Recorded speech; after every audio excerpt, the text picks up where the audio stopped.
Now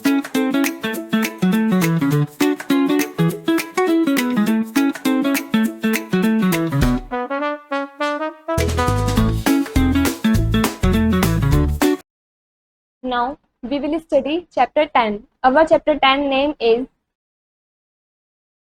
Force, Work and Energy. We will understand means इस chapter में हम समझेंगे. First topic is effects of force. Second topic is types of force. Third topic is work. Fourth topic is simple machines. And last fifth topic is energy and its types. इन सभी topic के बारे में हम इस chapter के अंदर detail में समझेंगे. Let's start. List out 5 examples each of push and pull from your real life experiences in the table below. आपको नीचे टेबल दे रखी है जिसमें एक साइड पुश लिखा हुआ है और एक साइड पुल लिखा हुआ है. आपको अपनी डेली लाइफ के रियल एक्सपीरियंस वाले एग्जांपल्स लिखने हैं इसके अंदर एनी 5. ये आप किसी कार को पुल कर रहे हो या पुश कर रहे हो, इस तरीके से आपको कोई भी 5 एग्जांपल्स यहाँ पर लिखने हैं. In our day-to-day life, we perform many activities. हम अपने डेली लाइफ में काफ़ी सारी एक्टिविटीज़ परफॉर्म करते हैं. All these activities involve uses of force. इन सभी एक्टिविटीज़ को करने के लिए फोर्स लगती है.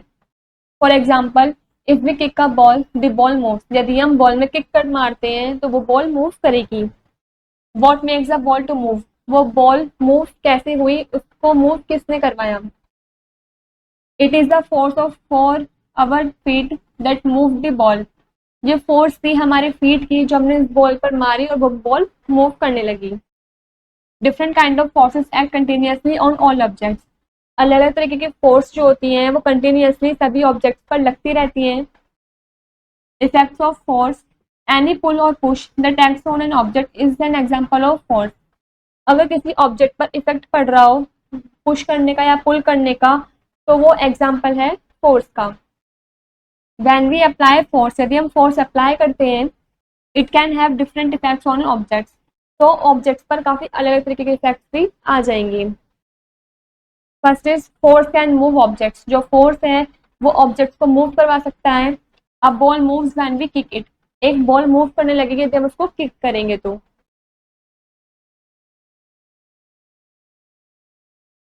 Second is force can stop a moving object. जो फोर्स है वो चलते हुए ऑब्जेक्ट को भी रोक सकता है.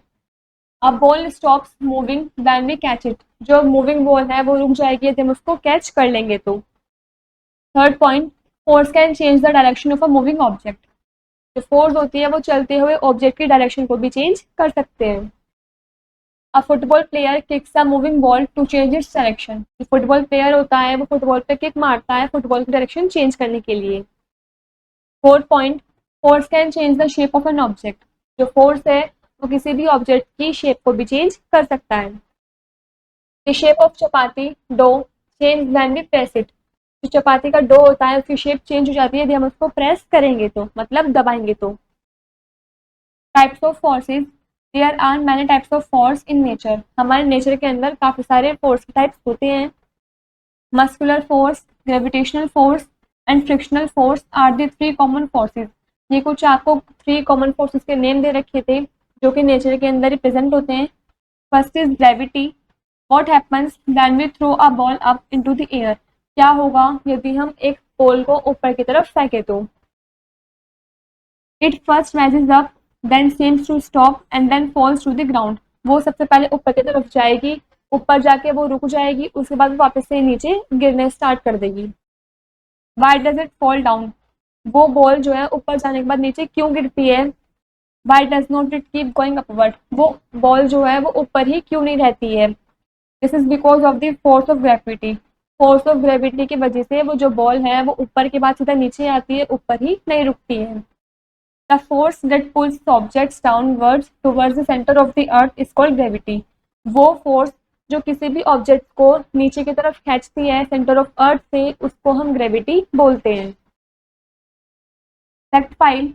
Force of gravity is acting on an object even when the object is at rest. जो फोर्स ऑफ ग्रेविटी है वो किसी भी ऑब्जेक्ट पर तब तक लगती रहती है जब तक वो जो ऑब्जेक्ट है वो रेस्ट पर ना आ जाए.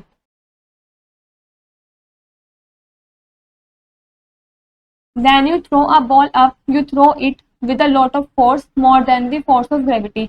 यदि आप किसी बॉल को ऊपर की तरफ उछालते हैं तो उसको उछालने के लिए आपको काफी ज्यादा फोर्स की नीड होगी, फोर्स ऑफ ग्रेविटी से भी ज्यादा।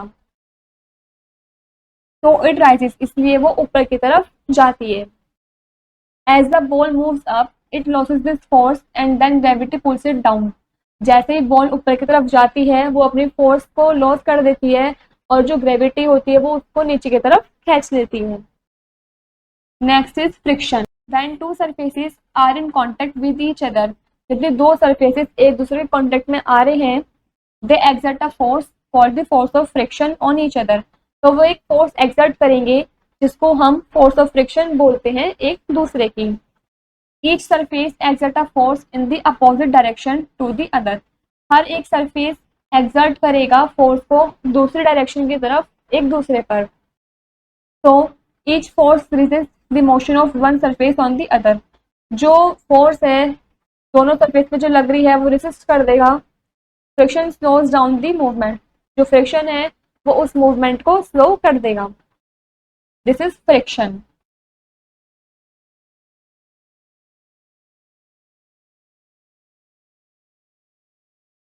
If there is no friction anything that start moving will never stop. यदि किसी भी चीज में फ्रिक्शन नहीं होगा तो वो मूव करना स्टार्ट कर देंगे, वो कभी रुकेगा भी नहीं। तो force of friction is essential, इसलिए फोर्स ऑफ फ्रिक्शन काफी जरूरी होता है। However if there is too much friction nothing will move. यदि काफी ज्यादा फ्रिक्शन होगा तो वो ऑब्जेक्ट मूव भी नहीं कर पाएंगे। In general materials with a smooth surface example glass और ice cause less friction than materials with a rough surface example carpet. अगर जनरल भाषा में बताएं, जो स्मूथ सरफेस पर जो मटेरियल होते हैं जैसे ग्लास और आइस, इस पे कम फ्रिक्शन लगता है और जो रफ सरफेस होता है उस पर फ्रिक्शन ज्यादा लगता है, एग्जांपल कारपेट वगैरह पर।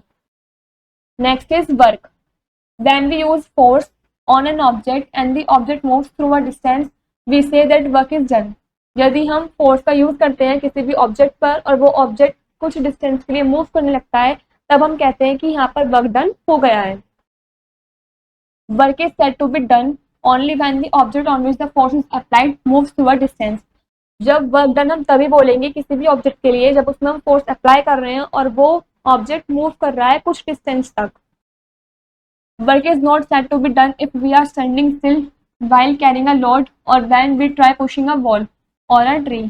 हम उसको वर्क डन नहीं कहेंगे यदि हम कुछ भी सामान लेकर खड़े हैं या फिर हमने कुछ लोड पकड़ रखा है या हम वॉल को धक्का दे रहे हैं फिर ट्री को धक्का दे रहे हैं, इसमें हम कुछ भी वर्क डन करना नहीं कहेंगे क्योंकि इसमें हमारी बॉडी ने कोई भी मूवमेंट नहीं करी है, कोई भी डिस्टेंस कैरी नहीं किया है। This is because the object on which the force is applied does not move. ऐसा इसलिए होता है क्योंकि जो ऑब्जेक्ट है जिस पर हम फोर्स लगा रहे हैं वो ऑब्जेक्ट मूव नहीं हुआ है। यदि हम ट्री को पुश करते हैं तो ट्री अपनी ही जगह पर है, ट्री ने आगे मूव नहीं किया है, इसलिए यहाँ पर हमारा वर्क डन नहीं हुआ है। Work is done, work is not done. यहाँ पर वर्क हो रहा है और यहाँ पर वर्क नहीं हुआ है।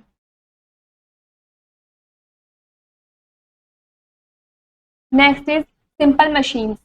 Sometimes we use tools to make our work easier. कभी कभी हम किसी टूल्स का भी यूज करते हैं अपने काम को इजी बनाने के लिए। ये tools that make our work easier are called simple machines. वे टूल्स जो हमारा काम आसान बना देते हैं उन्हें हम सिंपल मशीन्स बोलते हैं। Simple machines have the following uses. Simple machine से कुछ फॉलोइंग यूजेस दे रखे हैं। First is they make our work easier, वो हमारा काम आसान बना देते हैं। Second is they help us to do our work faster, वो हमारी मदद करते हैं हमारे काम को जल्दी खत्म करने में। Third point, they help us to do our work with lesser force, वो हमारी मदद करते हैं कम फोर्स में काम करने में, उससे हम ज़्यादा फोर्स हमारी नहीं लगती है। There are different types of simple machines that we use in our daily life. कुछ डिफरेंट अलग अलग सिंपल मशीन्स होती हैं हमारे डेली लाइफ में जिसका हम यूज करते हैं। Some examples of simple machines are, आपको कुछ एग्जांपल्स दे रखे हैं सिंपल मशीन्स के। First is lever and second is pulley.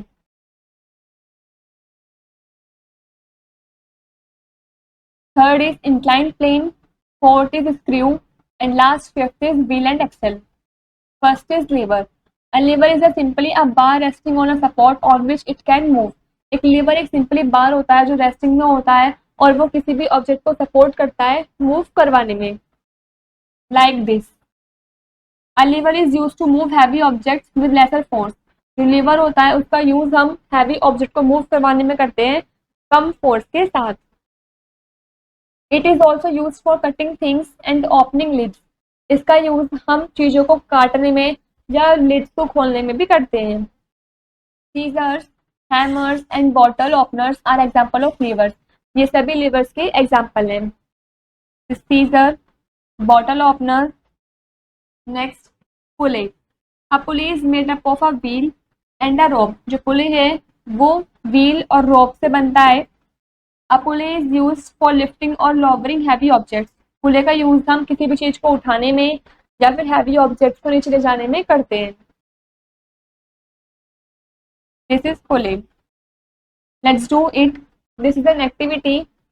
Take a heavy box and tie a rope around it. आपको एक हैवी बॉक्स लेना है, उसको आपको चारों तरफ से रोप से बांध देना है। Lift the box using the rope. आपको उस बॉक्स को लटकाना है रोप की मदद से। How hard is it. वो कितना हार्ड होगा। Ask an adult to setup a pulley. आपको अपने अडल्ट से बोलना है कि वो उस पुले को अच्छे से सेटअप करके दे। Next, incline plane. An incline plane is a slope over which heavy objects can be pushed up और डाउन। एक इंक्लाइन प्लेन स्लोप होता है जिसमें हम हैवी ऑब्जेक्ट्स को पुश भी कर सकते हैं ऊपर की तरफ और नीचे की तरफ भी। An incline plane is use for loading heavy objects on to trucks. Incline planes का यूज हम हैवी लोड्स को उठाने में करते हैं ट्रक की हेल्प से। This process is known as inclined plane.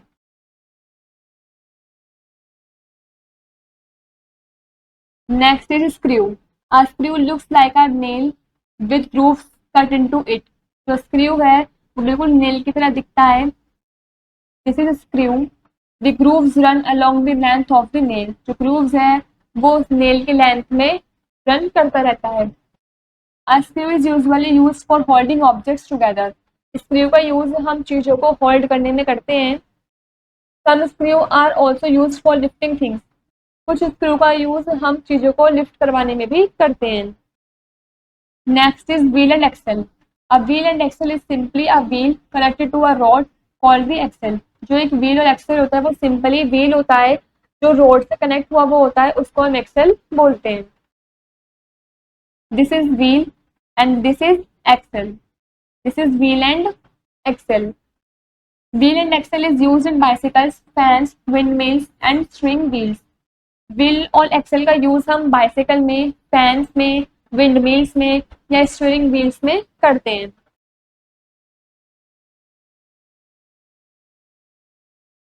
Next is energy. Energy is the ability to do work. किसी भी काम करने की क्षमता को हम एनर्जी बोलते हैं। All living things need energy to live. सभी लिविंग थिंग्स को एनर्जी की जरूरत होती है जीने के लिए। We need energy to eat, play, run and walk. हमें एनर्जी की जरूरत होती है खाना खाने के लिए, खेलने के लिए, भागने के लिए या फिर चलने के लिए। Sources of energy, sun, wind and water are some common sources of energy. ये आपको कुछ कॉमन सोर्सेज दे रखे थे एनर्जी के। First is sun. The sun is the main source of energy on the earth. जो सन है वो energy का मेन सोर्स है धरती पर। The energy that we get from the sun is called the solar energy. जो energy हमें sun से मिलती है उसको हम सोलर एनर्जी बोलते हैं। We get solar energy in the form of light and heat. हमें सोलर एनर्जी लाइट और हीट की फॉर्म में मिलती है। First is light.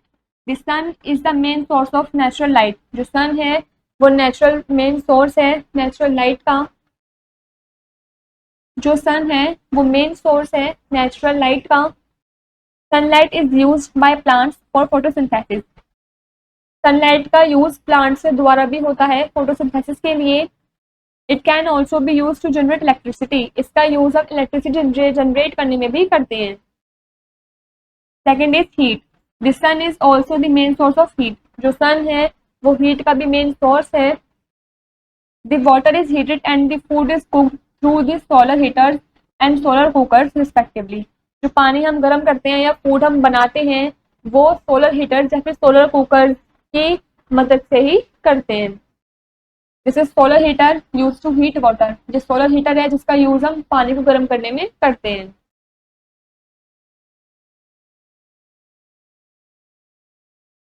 Next is wind. Wind can also be use to produce energy. Wind का use हम energy produce करने में करते हैं. The energy that we get from wind is called wind energy. जो एनर्जी हमें विंड से मिलती है उसको हम विंड एनर्जी बोलते हैं. Wind energy can turn the blades of wind mills. जो विंड एनर्जी है वो विंड मिल्स की ब्लेड्स को टर्न कर देती है. These wind mills can be use to generate electricity. इन्हीं विंड मिल्स का यूज हम इलेक्ट्रिसिटी जनरेट करने में भी करते हैं. Sail boats also use wind energy to move. जो सेल बोट्स होती हैं वो भी विंड एनर्जी का यूज करती हैं मूव करने के लिए. This is wind mills generate electricity. Next is water. Moving water can also be use to produce energy. Moving water जो है उसका यूज हम एनर्जी प्रोड्यूस करने के लिए भी करते हैं. The energy that we get from water is called hydro energy. जो एनर्जी हमें पानी से मिलती है उस एनर्जी को हम हाइड्रो एनर्जी बोलते हैं. We construct dams that can control the flow of water. हमने डैम्स को भी कंस्ट्रक्ट कर रखा है जो पानी के बहाव को कंट्रोल करके रखता है. Dams help in generating huge amount of electricity. जो डैम्स होती हैं वो हमारी मदद करती है काफ़ी ह्यूज अमाउंट में इलेक्ट्रिसिटी बनने में.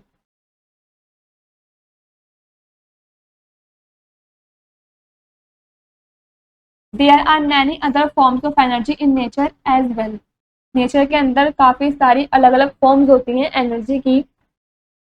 सम of them are mechanical, chemical, heat, light, electrical, magnetic and sound energy. कुछ आपको एनर्जीज के नेम भी दे रखे हैं जैसे mechanical, chemical, heat, light, electrical, magnetic and sound energy. These forms of energy can change from one to another. जो energy की form है ये एक दूसरे से चेंज होती रहती हैं. Quick pause. Light from a tubelight is a mechanical और light energy.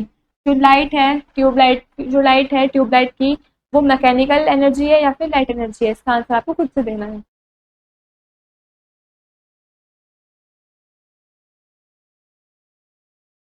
Next core words. First is force. A push और पुल एक्टिंग ऑन एन ऑब्जेक्ट. किसी भी ऑब्जेक्ट पर पुश करना या पुल करना उसको हम फोर्स बोलते हैं. Second is gravity. The force that pools object downwards towards the centre of the earth.